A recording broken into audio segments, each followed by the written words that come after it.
lat zasiadałem do nowego projektu zmechanizowanej obudowy ścianowej, a że trzeba było rozwiązać parę istotnych, konstrukcyjnych problemów.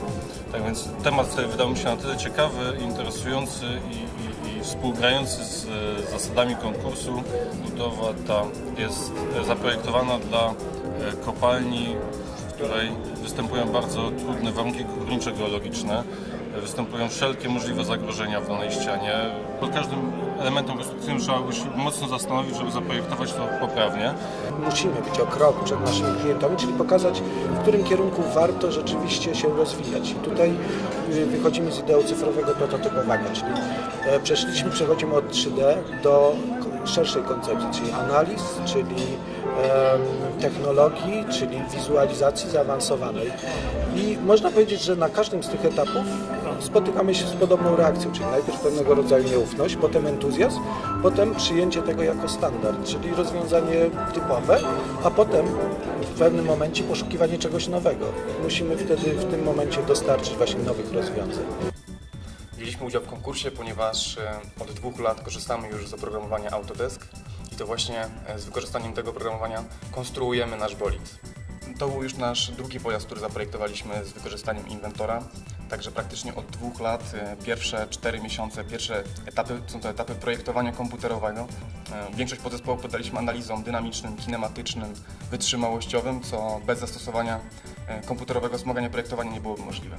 Projekt wykonany przez naszych studentów jest takim klasycznym przykładem aktywności studenckiej, którą my na naszej uczelni staramy się mocno wspierać. Do tego potrzebne są 2 elementy. Po pierwsze grupa, która będzie chciała coś zrobić, po drugie warunki stworzone ze strony uczelni. Realizujemy taki duży, kluczowy projekt finansowany przez Unię Europejską, który nazywa się Zaprojektuj swój zysk. I to jest jeden z powodów, dla których podjęliśmy decyzję, żeby zostać partnerem Autodesku i tego konkursu, dlatego że na całym świecie projektanci wzornictwa współpracują z inżynierami.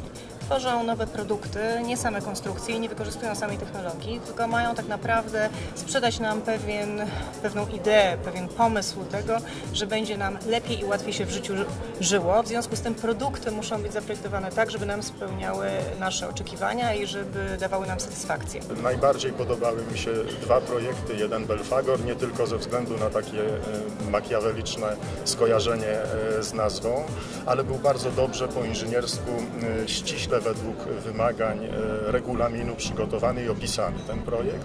No, drugi, który przytłaczał ogromem, to była ta krocząca obudowa i tu trudno nie chylić czoła przed profesjonalnie przygotowanymi materiałami prezentującymi te konstrukcje. Projekt Belfagor w wersji podstawowej był ukierunkowany na rynek lotniczy.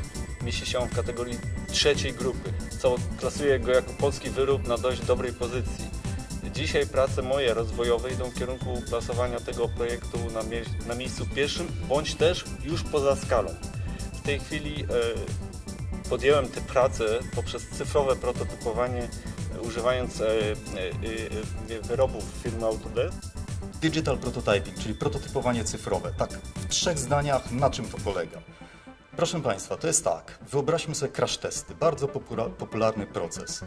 W rzeczywistym świecie możemy zrobić 1, 2, 3 zderzenia czołowe, boczne i wyciągnąć wnioski. W świecie cyfrowym, w świecie prototypowania cyfrowego możemy ustawić co pół stopnia kąt uderzenia tego pojazdu w wirtualną ścianę, wirtualnym samochodem i wyciągnąć wnioski, zrobić analizy, zrobić symulacje, w związku z czym proces jest nieporównywalnie lepszy i osiągamy lepsze dane do podejmowania decyzji.